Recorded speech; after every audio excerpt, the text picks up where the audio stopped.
लोकसभा सुरक्षा सेंध मुद्दे पर संसद के दोनों सदन बिना कोई कामकाज निपटाए सोमवार तक स्थगित।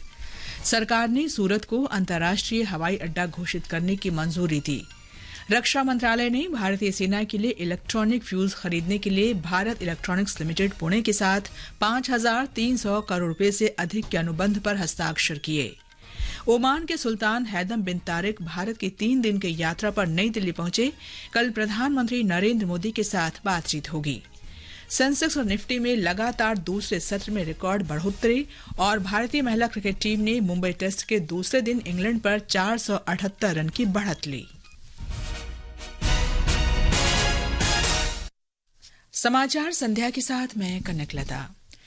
लोकसभा की सुरक्षा में सेंध के मुद्दे पर आज दूसरे दिन भी संसद के दोनों सदनों की कार्यवाही के दौरान शोर शराबा जारी रहा। इस कारण लोकसभा और राज्यसभा की कार्यवाही सोमवार तक के लिए स्थगित कर दी गई। दोपहर 2 बजे तक स्थगित रहने के बाद लोकसभा की कार्यवाही दोबारा शुरू होने पर विपक्षी सदस्य सदन के बीचों बीच आकर नारेबाजी करने लगे। इसके बाद अध्यक्ष ने सदन की कार्यवाही दिन भर के लिए स्थगित कर दी। उधर राज्यसभा में भी दोपहर 2 बजे तक सदन की कार्यवाही स्थगित रहने के बाद विपक्षी सदस्यों के शोर शराबे के कारण कार्यवाही दिन भर के लिए स्थगित करनी पड़ी।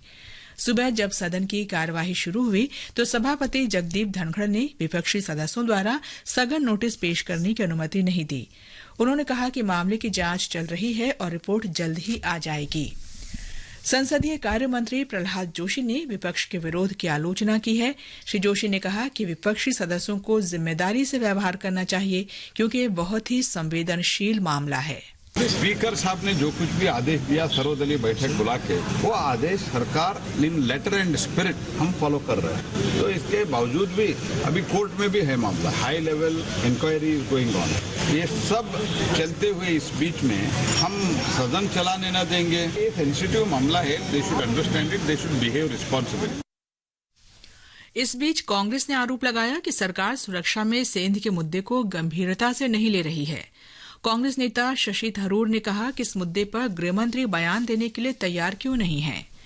गृह मंत्री अमित शाह ने कहा है कि संसद की सुरक्षा में सेंध गंभीर मामला है। उन्होंने आश्वासन दिया कि आने वाले दिनों में सुरक्षा प्रणाली को मजबूत करने के लिए कड़े उपाय किए जाएंगे। गृहमंत्री ने विपक्षी दलों के विरोध प्रदर्शन पर चिंता प्रकट की। श्री शाह ने कहा कि मामले की जांच के लिए समिति बना दी गई है जो 15-20 दिन में रिपोर्ट दे देगी। संसद सुरक्षा सेंध मामले के कथित मास्टरमाइंड ललित झा को आज पटियाला हाउस अदालत ने 7 दिन की पुलिस हिरासत में भेज दिया। ललित झा को कल दिल्ली में गिरफ्तार करने के बाद न्यायालय में पेश किया गया। दिल्ली पुलिस ने अदालत से ललित की 15 दिन की हिरासत मांगी थी। केंद्रीय मंत्रिमंडल ने आज सूरत को अंतर्राष्ट्रीय हवाई अड्डे के तौर पर मान्यता देने के प्रस्ताव को मंजूरी दे दी। इससे अंतर्राष्ट्रीय विमानन क्षेत्र में सूरत एक महत्वपूर्ण भूमिका निभाएगा। सरकार द्वारा जारी एक वक्तव्य में कहा गया है कि सूरत हवाई अड्डा न केवल अंतर्राष्ट्रीय पर्यटकों के लिए प्रवेश द्वार बनेगा बल्कि आयात निर्यात की भी अपार सुविधाएं उपलब्ध होंगी। विशेषकर हीरे जवाहरात के उद्योग को बढ़ावा मिलेगा। केंद्रीय मंत्रिमंडल ने आज नवाचार पारिस्थितिकी तंत्र विकसित करने के लिए अमेरिका और भारत के बीच समझौता ज्ञापन को भी मंजूरी दी। ये समाचार हमारी वेबसाइट newsonair.gov.in हिंदी पर भी उपलब्ध हैं और ये हमारे mobile app news on AIR पर भी उपलब्ध है। सुनो, हम अपनी टैक्स रिटर्न तो हर साल भरते हैं, तो फिर ये एडवांस टैक्स का क्या इशू है? जिस तरह पौधे को पनपने के लिए समय समय पर पानी की आवश्यकता होती है, ठीक उसी तरह विकास के मार्ग पर आगे बढ़ने के लिए देश को भी समय समय पर धन की आवश्यकता होती है और इसके लिए समय समय पर हमारे द्वारा दिया हुआ एडवांस टैक्स एक महत्वपूर्ण योगदान देता है।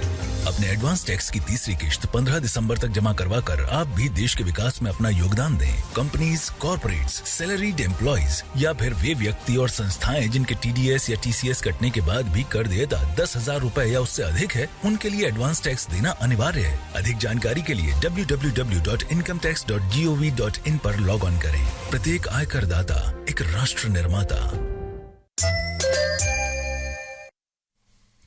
रक्षा मंत्रालय ने भारतीय सेना के लिए इलेक्ट्रॉनिक फ्यूज खरीदे जाने के लिए भारत इलेक्ट्रॉनिक्स लिमिटेड पुणे के साथ अनुबंध पर हस्ताक्षर किए हैं। 5,336 करोड़ रुपए से अधिक का ये अनुबंध 10 वर्ष की अवधि के लिए है। मंत्रालय ने बताया कि केंद्र सरकार की भारतीय सेना के लिए भारतीय उद्योगों से आयुध विनिर्माण पहल के तहत ये अनुबंध किया गया है। इसका उद्देश्य आयात पर निर्भरता कम करना, आयुध विनिर्माण में आत्मनिर्भरता प्राप्त करना, महत्वपूर्ण प्रौद्योगिकी हासिल करना और आपूर्ति श्रृंखला में बाधा से प्रभावित होने वाले स्टॉक की उपलब्धता सुनिश्चित करना है। ओमान के सुल्तान हैदम बिन तारिक भारत की 3 दिन की यात्रा पर आज नई दिल्ली पहुंचे। विदेश राज्य मंत्री वी मुरलीधरन ने हवाई अड्डे पर उनकी अगवानी की। श्री तारिक के साथ वरिष्ठ मंत्रियों और अधिकारियों का शिष्टमंडल भी आया है। ओमान के सुल्तान की ये पहली भारत यात्रा दोनों देशों के संबंधों में महत्वपूर्ण प्रगति का संकेत है। विदेश मंत्री डॉ एस जयशंकर ने आज शाम सुल्तान हैदम बिन तारिक से मुलाकात की। डॉ जयशंकर ने एक सोशल मीडिया पोस्ट में कहा कि वे भारत ओमान रणनीतिक साझेदारी को और मजबूत करने के लिए ओमान के सुल्तान के मार्गदर्शन को महत्व देते हैं। ओमान के सुल्तान का कल राष्ट्रपति भवन में पारंपरिक स्वागत किया जाएगा। वे राष्ट्रपति द्रौपदी मुर्मू और प्रधानमंत्री नरेंद्र मोदी से मिलेंगे। श्री मोदी के साथ द्विपक्षीय विचार विमर्श के बाद उनके सम्मान में भोज का भी आयोजन किया जाएगा। उपराष्ट्रपति जगदीप धनखड़ भी सुल्तान तारिक से मिलेंगे। वे राष्ट्रीय आधुनिक कला दीर्घा भी देखने जाएंगे। प्रधानमंत्री नरेंद्र मोदी ने आज राजस्थान के नवनियुक्त मुख्यमंत्री भजन लाल शर्मा और उप मुख्यमंत्री दिया कुमारी और प्रेमचंद बैरवा को बधाई दी। प्रधानमंत्री ने विश्वास व्यक्त किया कि नए नेतृत्व में वीरांगनाओं का प्रदेश राजस्थान सुशासन, समृद्धि और विकास के नए मानदंड स्थापित करेगा। श्री मोदी ने कहा कि भारतीय जनता पार्टी सरकार लोगों की आशा, आकांक्षा और विश्वास पर खरी उतरने के लिए कठिन परिश्रम करेगी। इससे पहले भाजपा के वरिष्ठ नेता भजनलाल शर्मा ने आज जयपुर में राजस्थान के मुख्यमंत्री का पदभार ग्रहण किया। राज्यपाल कलराज मिश्र ने जयपुर में आयोजित समारोह में मुख्यमंत्री को पद और गोपनीयता की शपथ दिलाई। भाजपा नेता दिया कुमारी और प्रेमचंद बैरवा ने उप मुख्यमंत्री के रूप में शपथ ली। ब्यौरा हमारे संवाददाता से। शपथ ग्रहण के साथ ही राज्य में नई सरकार का शासन शुरू हो गया है। शपथ ग्रहण समारोह के बाद मुख्यमंत्री भजनलाल शर्मा ने सचिवालय पहुंचकर विधिवत पूजा के बाद पदभार ग्रहण कर लिया। इस मौके पर भाजपा के सभी वरिष्ठ पदाधिकारी और नेता मौजूद रहे। उप मुख्यमंत्री डॉक्टर प्रेमचंद बैरवा और दिया कुमारी ने भी आज अपना पदभार ग्रहण कर लिया। प्रदेश में नई सरकार के आते ही प्रशासनिक फेरबदल भी शुरू हो गया है। मुख्यमंत्री कार्यालय में 3 अधिकारियों को कार्यभार दिया गया है। अब नई सरकार की ओर से जल्द ही कई महत्वपूर्ण निर्णय किए जाने की उम्मीद है। जितेंद्र द्विवेदी, आकाशवाणी समाचार, जयपुर। सर्वोच्च न्यायालय ने मथुरा में कृष्ण जन्मभूमि मामले में शाही ईदगाह के सर्वेक्षण की अनुमति देने के इलाहाबाद उच्च न्यायालय के आदेश पर रोक लगाने से इनकार कर दिया। हिंदू संगठनों ने दावा किया है कि मस्जिद भगवान कृष्ण के जन्मस्थल पर बनाई गई है। मुस्लिम पक्ष ने इसका सर्वेक्षण कराने के आदेश पर आपत्ति की थी। सर्वोच्च न्यायालय ने इस मामले की अगली सुनवाई 9 जनवरी को तय की है। सर्वोच्च न्यायालय ने आज महाराष्ट्र विधानसभा अध्यक्ष राहुल नार्वेकर को शिवसेना में फूट के संबंध में दायर अयोग्यता याचिकाओं पर 10 जनवरी 2024 तक फैसला ले लेने की मंजूरी दी। इससे पहले सर्वोच्च न्यायालय ने इन याचिकाओं पर 31 दिसंबर 2023 तक निर्णय लेने का निर्देश दिया था। श्री नार्वेकर ने निर्णय लेने के लिए 21 जनवरी तक का समय मांगा था। स्वास्थ्य मंत्री डॉक्टर मनसुख मांडविया ने आज दिल्ली के अलकनंदा, रोहिणी सेक्टर 16 और वसंत विहार में 3 केंद्र सरकार स्वास्थ्य योजना सीजीएचएस आरोग्य केंद्रों का उद्घाटन किया। स्वास्थ्य मंत्री ने दिल्ली में राष्ट्रीय क्षय रोग और श्वसन रोग संस्थान में एक रोबोटिक यूनिट का भी उद्घाटन किया। इस अवसर पर डॉक्टर मांडविया ने कहा कि सरकार द्वारा किए गए सुधारों के कारण सीजीएचएस के तहत कवर किए गए शहरों की संख्या भी बढ़ाई जा रही है। सीजीएचएस लाभार्थियों का ये अधिकार है। ये अधिकार दिलवाने के लिए मोदी गवर्नमेंट ने पिछले 1 दशक में बहुत सराहनीय प्रयास किया है। 2014 के पहले सीजीएचएस के वेलनेस सेंटर देश में केवल 40 सिटी में था। उसका एरिया बढ़ा के आज वो 80 सिटी में किया गया है और आने वाले दिनों में 100 सिटी में किया जाएगा। विकसित भारत संकल्प यात्रा केरल के विभिन्न ग्रामीण इलाकों से गुजर रही है। हमारे संवाददाता ने बताया है कि इसमें शामिल हो रहे लोग सरकार के इस प्रयास की सराहना कर रहे हैं।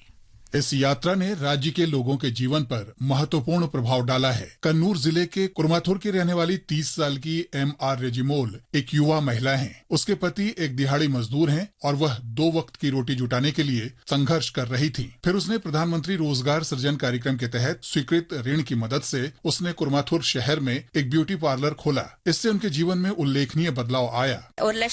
मैंने प्रधानमंत्री रोजगार सृजन कार्यक्रम के तहत 3 लाख रुपए का ऋण लिया, जिसके लिए मुझे 1,06,000 रुपए की सब्सिडी मिली। मैंने 1,90,000 रुपए का ऋण चुका दिया है। वहाँ से मेरा व्यवसाय बढ़ गया। मैंने कराटे का प्रशिक्षण भी लिया है, इसीलिए मैंने उसी इमारत में लगभग 50 बच्चों को प्रशिक्षण देना शुरू किया, जहाँ मैं ब्यूटी पार्लर चलाती हूँ।